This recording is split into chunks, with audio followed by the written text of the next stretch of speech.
Good evening, everyone. My name is Dr. Felicia Fullalove, and I would like to welcome you to our second NOBCChE webinar. Today's webinar will focus on resume writing and interview skills. We have the pleasure of welcoming Tish Arche-Oliver to do our webinar today. Tish Arche-Oliver serves as the head of campus and diversity recruitment at Colgate-Palmolive. She leads the development, oversight, and implementation of U.S. campus and diversity sourcing strategies in alignment with current programs and strategies. Tish, it is a pleasure to have you with us today. Thank you, Dr. Fullalove. Anytime during the presentation, if you all have questions about the presentation and want to ask Tish questions, please feel free to use the question and answer app. We'll try to get to as many questions as possible. Again, if you have questions and you're watching us via YouTube, please leave a comment in the comments area and someone from the communications team will go to answer your question. Without any further ado, I would like to turn it over to Ms. Arche-Oliver.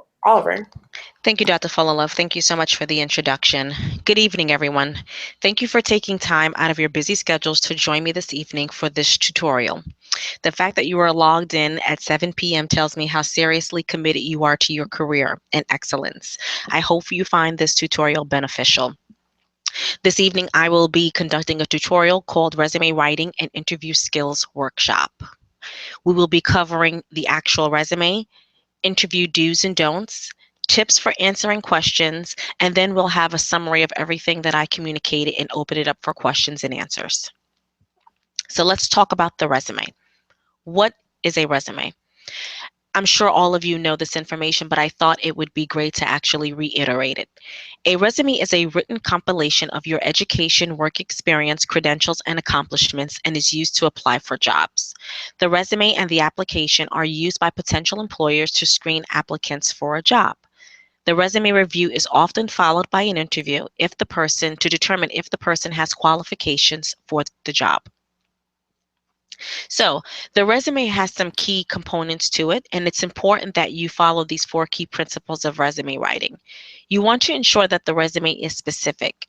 It is clear and concise, the information that is included is accurate, and that you have paid careful attention to punctuation and grammatical marks on your resume. Specific is better than general. Understand the position you are applying for and cater your resume to that job. It is important to customize each resume for the job description that you are applying for. Please remember to keep your resume concise, short, and to the point. Keep it simple and be sure not to overcomplicate it. Accurate is better than creative.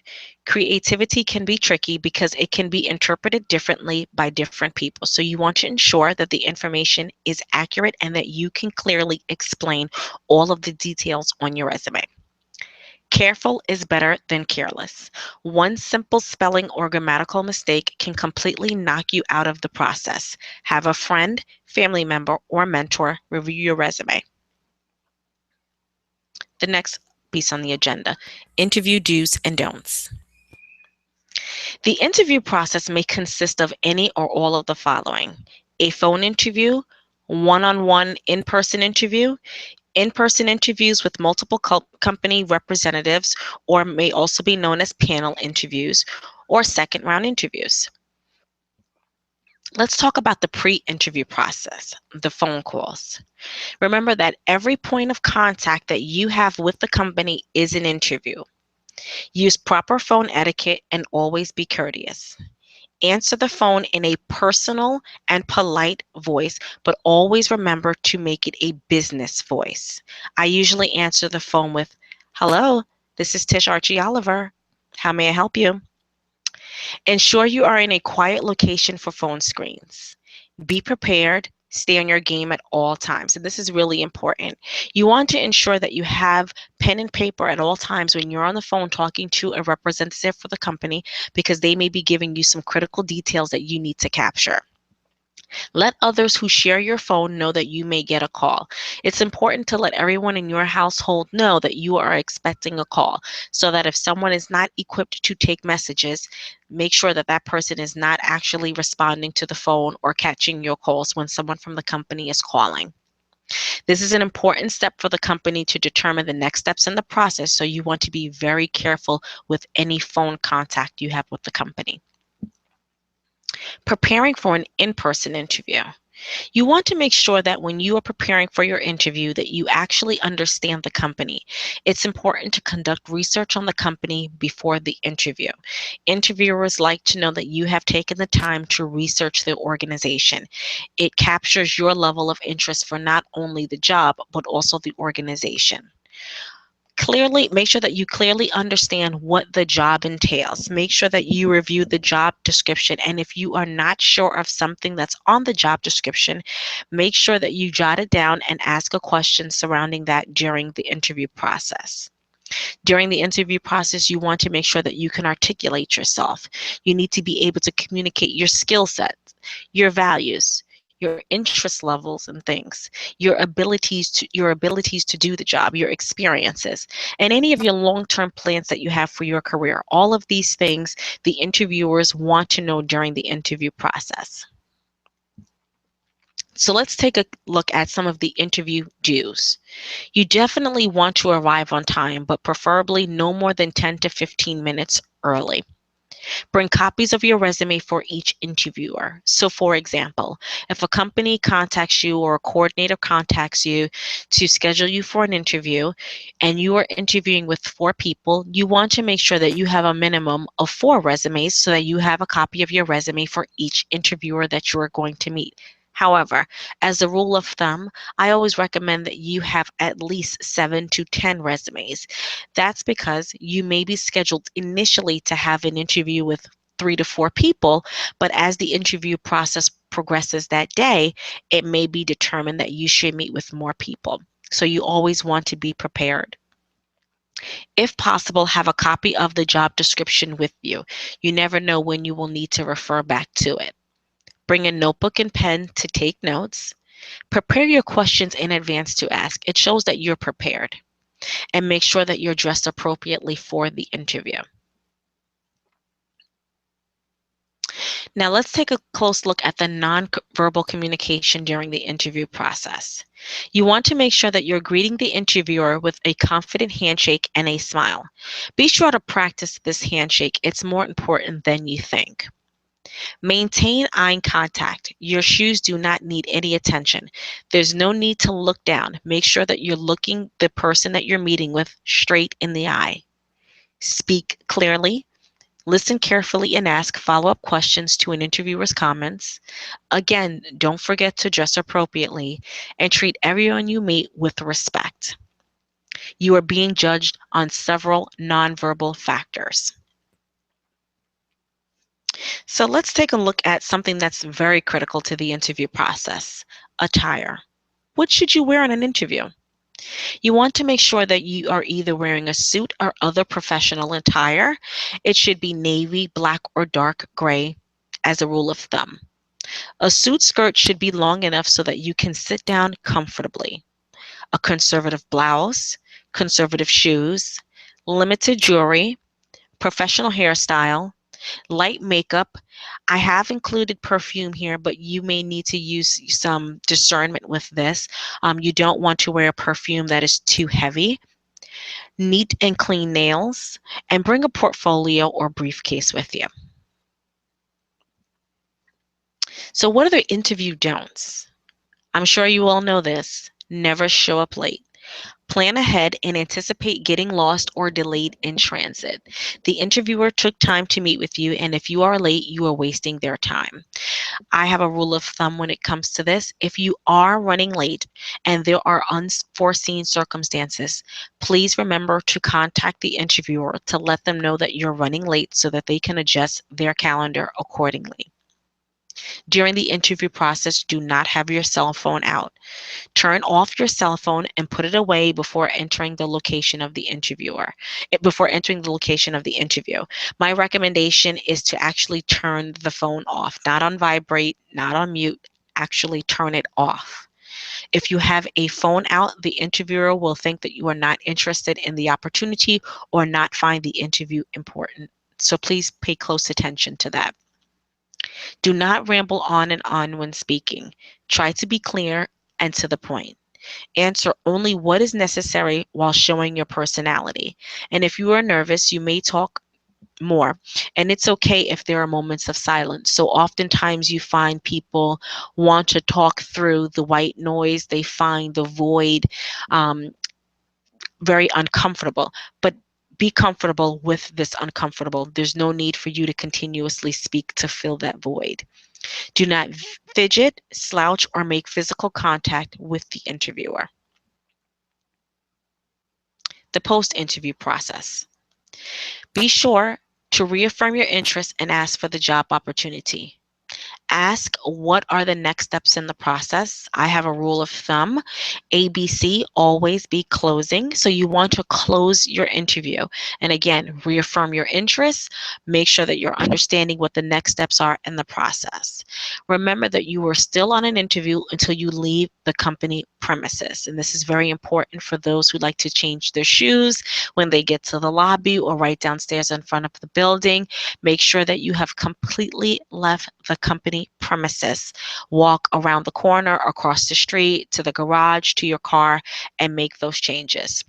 Follow up quickly on any additional data request or application information within 24 hours, and send a timely thank you to your interviewer. For example, an email, a handwritten note, a formal letter, all within 24 hours time. It shows your commitment and dedication to the role. So let's take a look at tips for answering difficult questions. How do you actually answer these tough questions? It's important to tell the truth in the most positive manner possible, but do not confess more than is necessary. Avoid telling all of your weaknesses or negatives, and limit your answer to the work situation, and never bring your home life situation into the discussion. Explain what you did to rectify a situation, because this will actually reveal some important qualities about yourself, such as your ability to be honest, your level of integrity, responsibility, and it will reflect change or self-transformation. So, in summary, when you are answering tough questions, you want to ensure that you are conveying to the employer what exactly changed in your situation, what you have done to overcome the negative behavior, and what you have learned from the experience. This can all be done by truthfully explaining the situation if you are asked about it. Again, remember, never volunteer additional information. Be concise, straightforward, and factual about it. Do not ramble. Be comfortable with the uncomfortable and the void. Only provide the necessary information. Acknowledge the employer's need for a dependable employee, and say that you respect the employer's decision regarding your employment. Acknowledge and take responsible for your past behavior. Again, this shows responsibility. So, in summary, let's remember these three things. Interview etiquette and resumes should be, the content should be clear. Remember your character, and remember to only provide information that is asked of you. In regards to content, be prepared and arrive a little early. Bring 5 to 10 copies of your resume, and really know your resume backwards and forwards. You want to be able to explain every single thing on your resume. Practice discussing your resume with that family member, a friend, a mentor. Practice makes perfect. Stop and ask questions. Be truthful. Be consistent with your answers, because you may be asked the same question by different interviewers. Be ready to respond to questions and be confident in your response. Be positive and show your commitment not only for the position but also to the organization. Remember your attire points that I discussed previously. Present yourself in a professional manner. Show an interest in the job and the company, and promptly respond with additional information within 24 hours. So, my final bit of advice for you this evening is to practice. The more you interview, the easier it becomes. I'm now going to turn it back over to you, Dr. Fullilove. Thank you very much. Your presentation was very informative, and I hope everyone was able to take something out of it. We do have a few questions.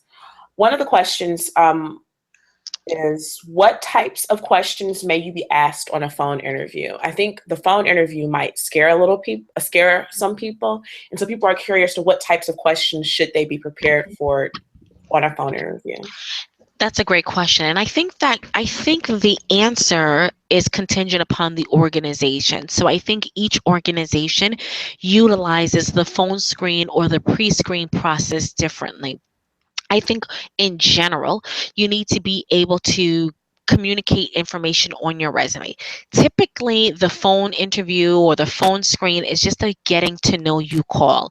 It's a great opportunity for an interviewer or for an organization to assess your knowledge, your skills, your ability, your interest level to gauge what you want to do. Depending upon where you are in your career, they may be screening your compensation requirements and what you're seeking.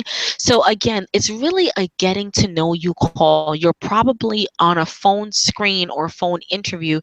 You're probably not going to go into those technical or behavioral based interviews.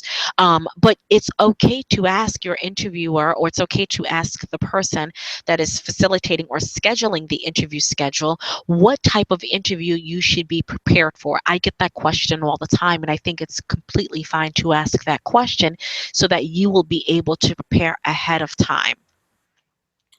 Thank you very much. Another question is, during your interview process, whether it's your phone interview or the in-person interview, who are the different people within the company that you might come in contact with or that you should expect to be interviewing with? That's a great question. And again, I think that's contingent upon an organization.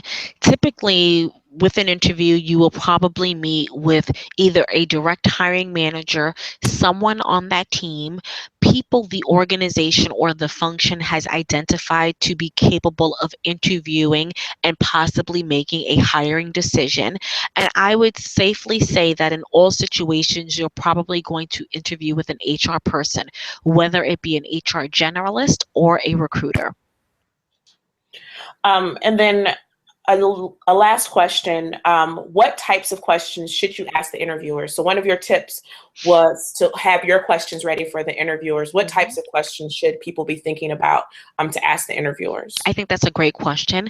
And it's always important to know that when you are on an interview, the interview process is a two-way street. So while the organization is interviewing you and attempting to assess whether or not you're going to be a good cultural behavioral fit for the organization and whether or not you have the competencies for the position, it is also important for you, the candidate, to be interviewing the company to determine whether or not that organization and its values align with yours. So I would recommend I would recommend that you ask these questions, because the only way you're going to be able to assess some of these things is through the interview process. My recommendation would be to ask questions surrounding the culture. You want to know information surrounding the organization's overall culture in addition to the group's culture. The group's culture may be very different from the culture of maybe an HR person that you're interviewing with. If the HR person doesn't sit with the group or is outside of the or outside of the function that you're going to be working in, they may not really have a full understanding of what the culture is like. So it's really important that you understand what the culture of the organization is and the culture of the group that you're interviewing with. You may want to ask information surrounding the size of the team that you're going to be working on. If you're going to be working with others cross-functionally, what are the long-term plans for the group? What are the long-term goals for this position? What's the hiring manager's vision for your role? So, you want to be able to assess whether or not the organization's values align with yours, in addition to whether or not this group is actually a group of people that you would want to work with and for. Okay, we have a question that came in from one of our viewers, and it looks like they're asking, for PhD level interviews, are there any specific things you look for in addition to those with a bachelor's degree or master's degree? I think that's a great question. And I think you have to be able to prepare responses for any questions surrounding research. I think it's important for you to be able to communicate that, any research that you've done, projects you've worked on, your long-term plans, etc. And in addition to that, I would say that probably for PhD level interviews, they're going to be looking for leadership skills, because in most cases for the PhD level, you're going to be in a supervisory role compared to people who might be working under you that have a bachelor's or a master's degree. So definitely having some type of showing that you have leadership skills and the ability to lead a team would be something else that they're looking for. Great point. So I'm gonna hold off for one more minute just to see if we have any more questions that come through. Okay. But again, if you have a question, please feel free to write the question either in the comments section on YouTube or in the Answering Questions app through Google Hangout. So we're going to give about 30 more seconds for questions before we wrap up.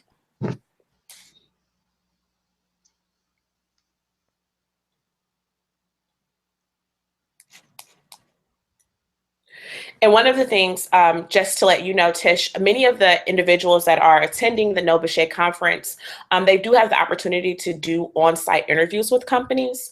And so for people who are coming, looking for that type of interaction with the company, what advice would they have to try to engage in conversation with representatives from companies, since there will be probably 50 or so companies represented at the NOBCChE conference? Yeah, I think that's a great question because I think there's a strategy when it comes to actually navigating conferences and building relationships and networking at the conferences and navigating through career fairs. My recommendation is always to interact with an organization as many times as possible during a conference, right? Because you want an opportunity to network and really get to know people intimately if opportunities exist. The other thing when it comes to going to career fairs, companies that you have a high interest in working for, you should make sure you visit their booths early. Oftentimes, companies are at the career fairs and they're interviewing simultaneously, or they're creating interview schedules simultaneously, so that the interviews are following directly after the career fair. So you want to make sure that you are there bright and early because you want to ensure that you are securing your interview slot with organizations. So that would be my recommendation. And again, I think that it's important to, if given an opportunity, network with organizations before career fairs. Oftentimes at career fairs, the time may be limited because there could be a long line of people waiting to talk to company representatives. Sometimes it's a little loud, so it's really difficult sometimes to engage in meaningful, intimate dialogue because you're struggling to hear the person that's talking to you over the other conversations going on around you. So that would be my recommendation for kind of navigating through conferences and career fairs. I think that's great. And additionally, I would say, just from my own personal experience, that if there is a company that you've already applied for a position there and you're waiting to hear something back, and you know that they're going to be at the conference, that you might want to send a note to the hiring manager just to let them know that, hey, I'm going to be at this conference, so that you have the opportunity to connect with someone from that company. Additionally, I think you mentioned something that while if you have an on-site interview, that the entire time you're there is the interview process. I think the same thing holds true for when you're at a conference. You never know when you might run into someone that is a hiring manager or a part of a company looking to hire. I've seen situations where people have been in line at Starbucks at a conference and just having casual conversation with someone ended up getting an interview out of it. So just to be aware that while you're at the conference, the entire time, you should really be conducting yourself as if you're going on an interview, because you just never know who you might network with and what those network interactions might lead to.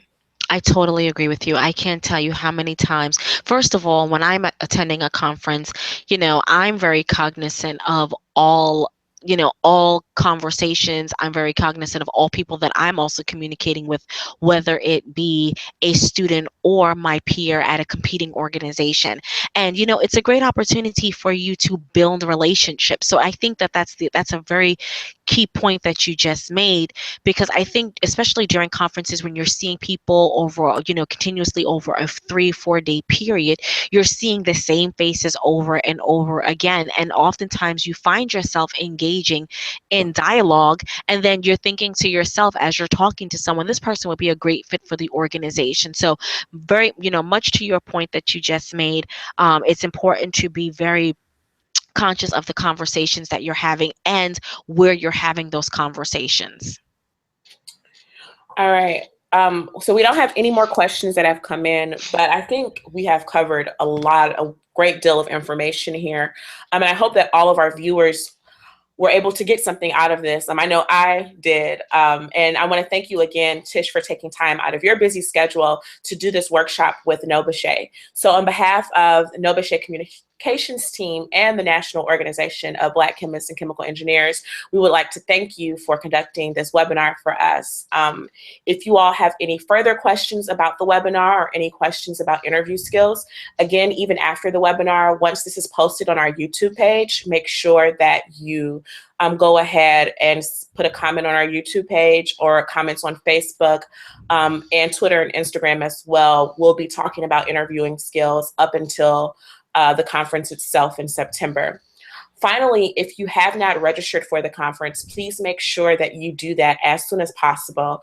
Registration as well as hotel information is available on our website, www.nobcche.org. And then finally, be looking out for our future webinars. So we will have some upcoming webinars going into a little bit more detail about how to put together a concise and thorough resume, as well as webinars coming from some of our conference sponsors. So again, Tish, thank you for taking out time. If there's no further questions, I would just like to say thank you, and everyone have a great night. Thank you.